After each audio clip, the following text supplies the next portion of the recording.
memory can be a softening thing. When I first read Lucky's Lady as a 14-year-old, it lodged itself in my memory as primarily a murder mystery. It's not that at all.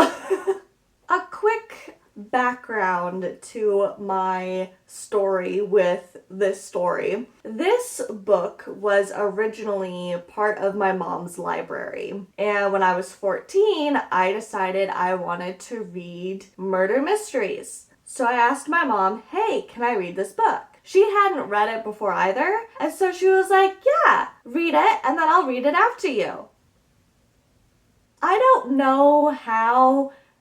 Scratch that. No. It makes perfect sense that my memory would have blocked out how mortifying that would have been to read this book knowing my mom was going to read it next. No wonder my memory softened it into this murder mystery with just a handful of scenes. Let's get into what this book is actually about. Immediately from the get-go, this video will contain spoilers of Lucky's Lady. Proceed with caution. Lucky's Lady follows a psychologist named Serena Sheridan down to her hometown in Louisiana to bring her grandfather back to their farm. However, she must rely on how is he described? A man as mysterious and dangerous as the backcountry itself. Lucky Doucet. Doucet? It's French Cajun, I'm sure. My apologies if I pronounce it wrong. And when I had reread the summary of this book, I was like, oh, if it's a murder mystery, her finding her grandfather must mean that he's dead. And so it launches them into this mystery to solve of who murdered her grandpa. Nope, there's no murder. There is arson, but there's no murder.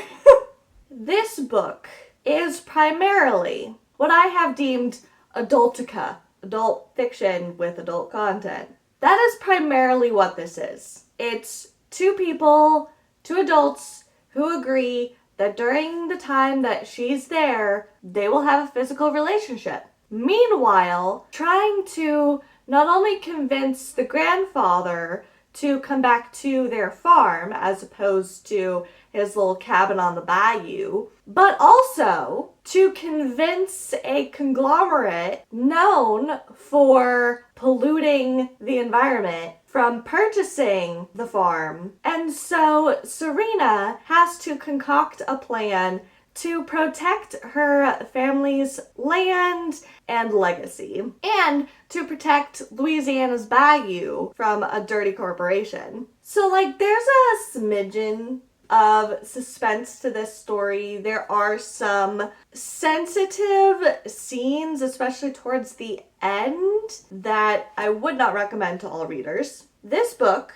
primarily adultica, which means lots of descriptions of various genitalia and the lovely trope of, no, you're too big. The thing that I've learned a lot recently is that when it comes to reading, my expectation of what the book is like beforehand will dictate whether or not I like it, because I did not like this book.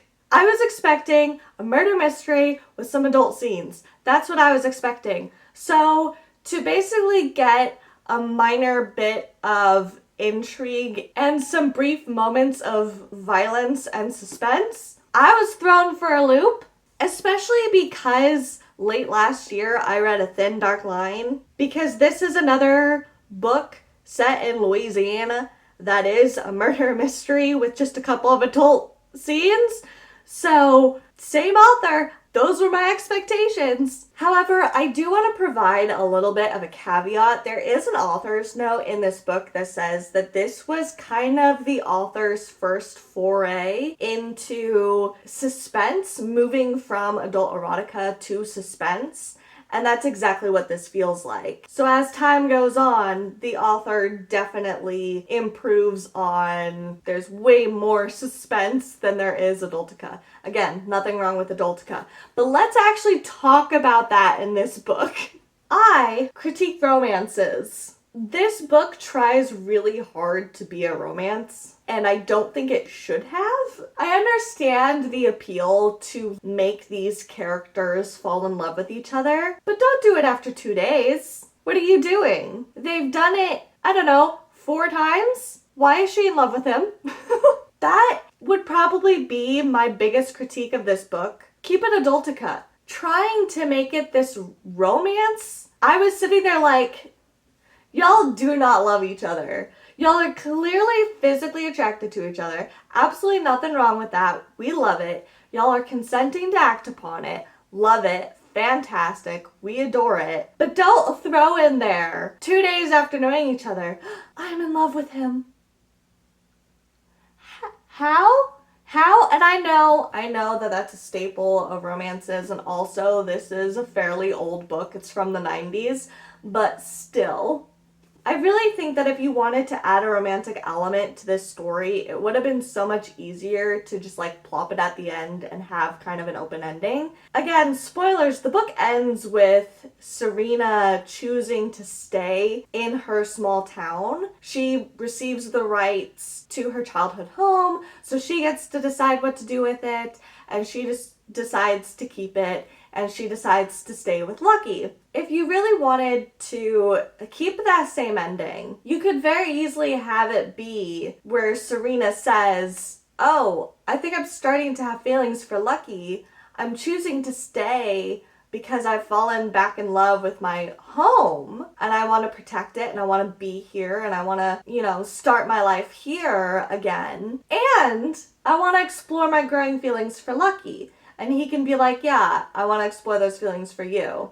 And also, I don't know why the books for adults that I've been reading recently have to end in pregnancies.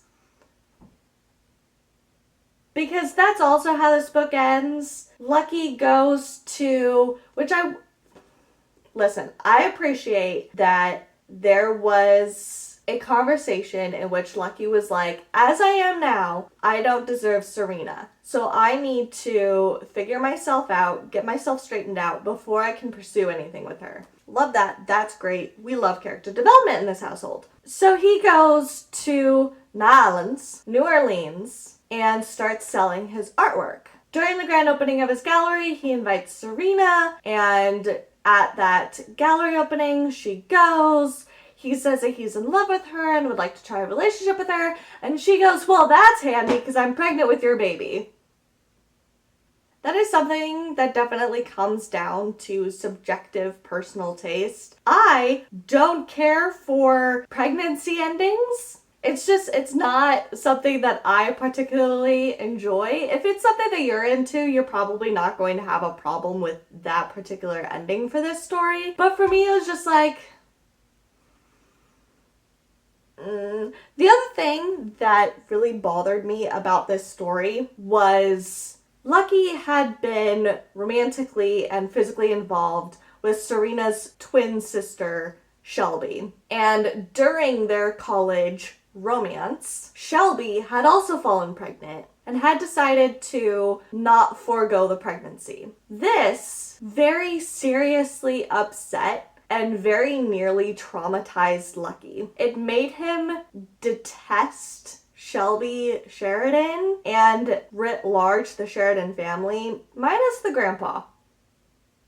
So when Serena comes to town, he immediately just detests her because of what her sister had chosen to do. And so I understand why Serena at the end choosing to keep the pregnancy would have been this full circle moment. But personally, that just didn't care for it. And again, I don't like pregnancy endings. I don't like endings where the woman is oh, by the way, pregnant. It's not my cup of tea, at least in the books that I've read that have those endings. So let's see if I can do a summary of why I don't think Lucky's Lady is that good of a story. 1, my expectations of a murder mystery with some adult scenes was wrong. And I have learned if my expectations are misaligned with my actual experience, I'm typically not going to enjoy my experience that much. If my expectations are really low and I come into the book going, I probably won't enjoy this that much, odds are I will actually enjoy the story.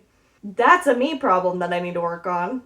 So because I really like murder mystery and there wasn't any, it docked a point. And really the thing that I struggled the most with that really made me dislike this book was, why is she in love with him after 2 days? The romance itself just took me out of it. And thank goodness it's a fairly small book, so I sped through it really easily. But the romance is really the big reason why I didn't like it. Keep it as adultica.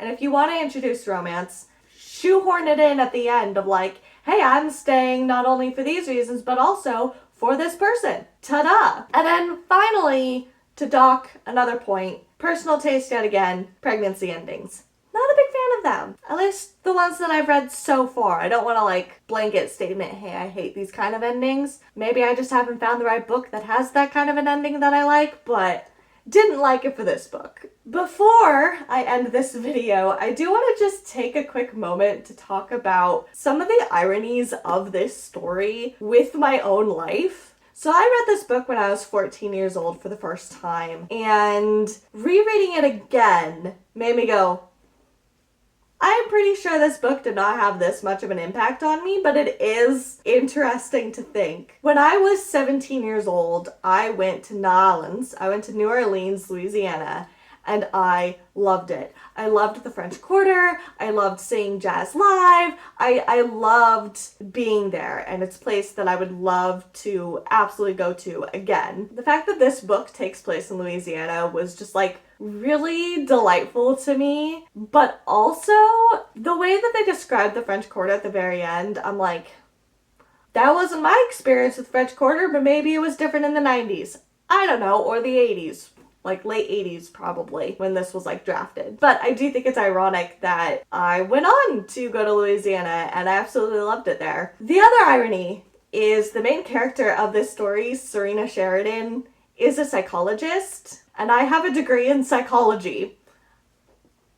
Again, I don't think that this book actually impacted me to the point of me being like, I want to be like Serena Sheridan and study psychology. I don't think that's what happened at all, but it's just one of those funny little coincidences of like, oh wow. Anyway, that'll do it for that rambling video. Thank you guys so much for watching. Like, comment, share, subscribe, all that stereotypical YouTuber stuff, and I hope to see you all in the next video. Bye! Twin sister. I don't remember her name. Shelby? I think her name is Shelby. I could look it up, potentially. Yeah, Shelby. Right on that page. Trying Lucky Go. So I had that to protect what I have dermed. I can't talk today. And so they have to wow. Excuse me.